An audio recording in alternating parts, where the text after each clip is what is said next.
PlayStation VR2 is only a month away, or just over a month away now, and I have my concerns about how well this device is going to perform in terms of sales. Let's have a little talk about it in this video and just see, where is it going to go? How is this going to be something that's good, is successful for Sony, or a bit of a failure? Let's get into it.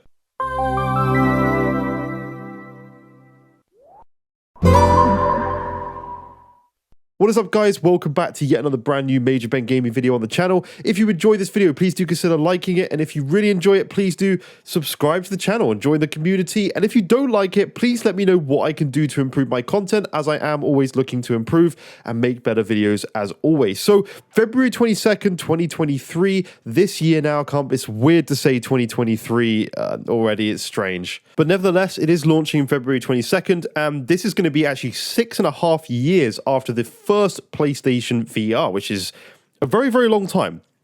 Now, one thing I want to say that's really positive about this VR is the VR landscape is very different from 2016, what it was all the way back then, with the ways power is made from consoles and, transferred through to the headset, and just power in general. You have to run these games at much higher frame rates than what you do on your normal TV, due to it making, with motion sickness and things like that, with a screen being right in front of your eyes. If you were running it at 30 frames or 60 frames, chances are you're not going to be feeling too great with screens running at those frame rates in front of your eyes. So that's something that's very, very positive. We've come a long way in VR headsets, and the tech has come a long way, especially in obviously PSVR2 with things like eye tracking and various different features, foveated rendering, etc. We've come a long way in the way that these VR are utilized and used. My main concern here is just the market for VR. I have a lot of friends who have tried VR headsets, whether it's the PS4, it's an Oculus One, or whatever, the top high-end PC ones, and they have a lot of motion sickness problems with VR, and it's something that is quite significant in a lot of people, a very big category of people, which you're already then limiting yourself to customer base. But I don't think that's one of the main issues. I'm sure it will be fine. There's still plenty of people out there who will buy it. But then there's the price, and with everything going on in the world, with the amount of money that people don't have in their pockets right now, the price of this VR, not that I'm complaining, it's an amazing, amazing value for money. You look at the headset and the actual capabilities of the headset, it is actually very well priced, and it's something I made a mistake on early on when I made my first video on PSVR2. It actually is good value for money with the amount of tech that's in there. Just, it's not when you look at buying a brand new PS5 for less than that. That's a little frustrating, but it's still a huge amount of money. I myself am questioning whether, as someone who's fairly okay, I'm fairly comfortable, I have a nice life with a good job, and I'm okay, and I'm even debating on actually going out and purchasing this, even though I do want it. I like VR, I think it's cool, I think it's going to be better than it's ever been before, but it's still a lot of money. And then the third thing is the launch lineup.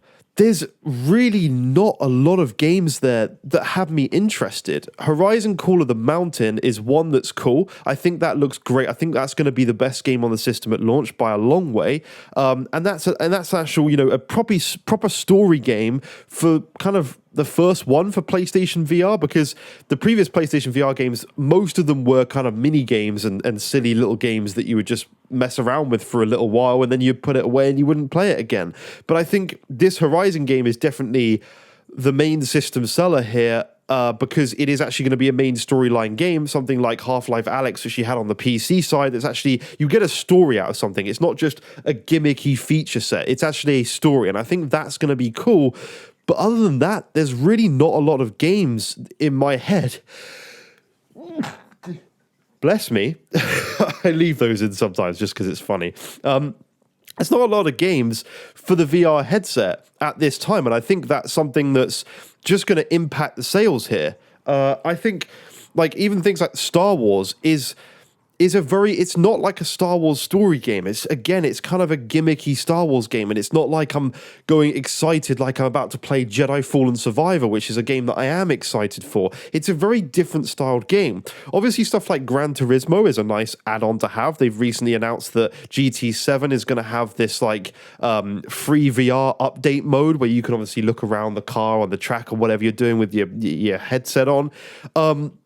And I'm personally excited even to just try normal games. Like, as you can see, I'm playing Horizon Forbidden West at the moment, which is one of my favorite games of all time. It absolutely looks gorgeous on the PS5. I'm excited to kind of put it on and just play a normal game. You know how it goes into like the theater mode almost, where you have like a 100-inch cinema screen in front of you, and that's how it makes you feel like you're playing. I'm excited to see how that is, because being in a dark room with a 100-inch cinema screen and OLED, these are OLED freaking panels in the VR, which I'm excited about. I'm excited to test that. And if I like that, and I use that as a lot of my main ways to play sometimes, I'm going to be quite excited about the system, and I think the money will then be worth it a little bit more. But with the games that are currently launching on it and in the information we have about it, I just don't think there's enough. I don't think the games are compelling enough. There's just not enough that it seems to be offering me that I'm like, oh, that's really, really good. And I know we've got like over 30 games, but again, a lot of them are gimmicks. And this is the thing that's putting me off. I really don't want a gimmicky headset from PlayStation. I want this to be like a third-party thing where people are bringing loads of games to this headset. I know that's not going to happen and loads of stuff, and Sony bringing loads. I want like a Ratchet and Clank game on this thing. Like, that would be amazing fit. Like, it's easy to run. Look at Ratchet and Clank on PS5. You can run Ratchet and Clank fairly easily. It's an animated game, and obviously it would be down, it'd be downscale for the VR headset. It's not going to be running the same resolution and frame rate. But that's something that I just think would fit well. Seeing more games like that, maybe I personally think almost every PlayStation that launches should have some like every PlayStation game, the launcher just has some part of it that you can do with VR, or you can choose to play in VR. Even giving it a second life almost. You play the main game, and then you have this other VR section of the game that you have an option to play if you have a VR headset, obviously. I just think there's not enough, and I look forward to seeing what Sony does do with it, but I think right now, I just think it's a little bit lacking in what we should be getting. I feel like we should be having more first-party titles at launch, definitely. There's some amazing games I could think that would work fantastically. Even like a new Soulsborne game. Can you imagine like a Demon Souls VR game where you actually block and you attack with a sword or whatever, and it's all in VR, and it's a difficult game, and it's just really, really fun. I think that would be so cool, but more story games are needed. We've got the Walking Dead game as well, which looks okay. I just think people at the moment, including myself, with recently playing Horizon Forbidden West, graphically, these games are so ridiculously good on my OLED TV.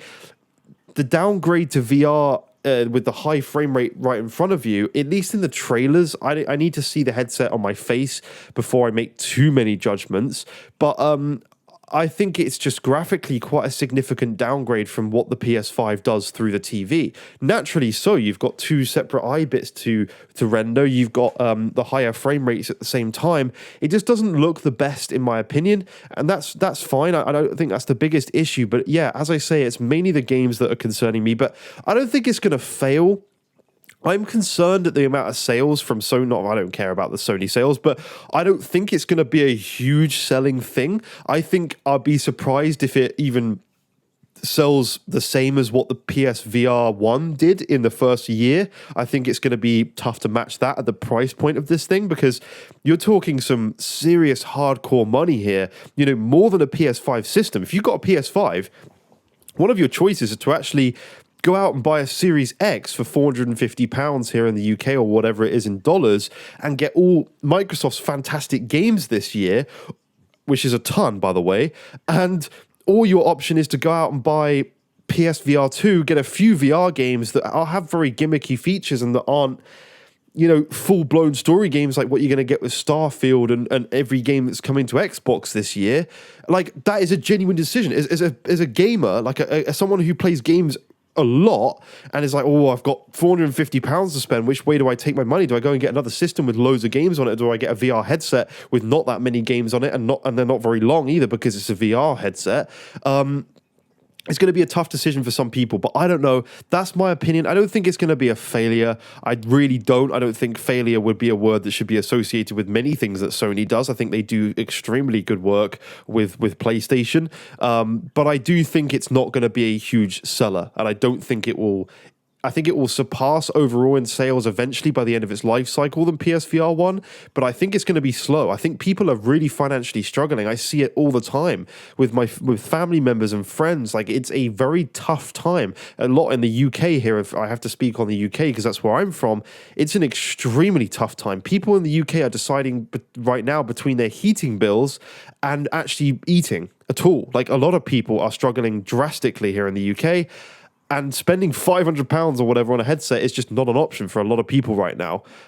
So I think it's a bad time for a device like this to launch. We're about to go into a recession here as well. Like, it's a bad time for this device to launch, in my opinion, but it needs to launch. It's obviously the hardware is dated for now. And yeah, I just think it's unfortunate for Sony, but we'll see what happens. What do you guys think down in the comments below? Let me know. Leave a like on the video if you've enjoyed it and subscribe if you've really enjoyed it. And again, let me know what I can do to improve my content down below in the comments if you don't enjoy my videos currently. So thank you so much for watching. I'll see you in the next one. Bye-bye for now.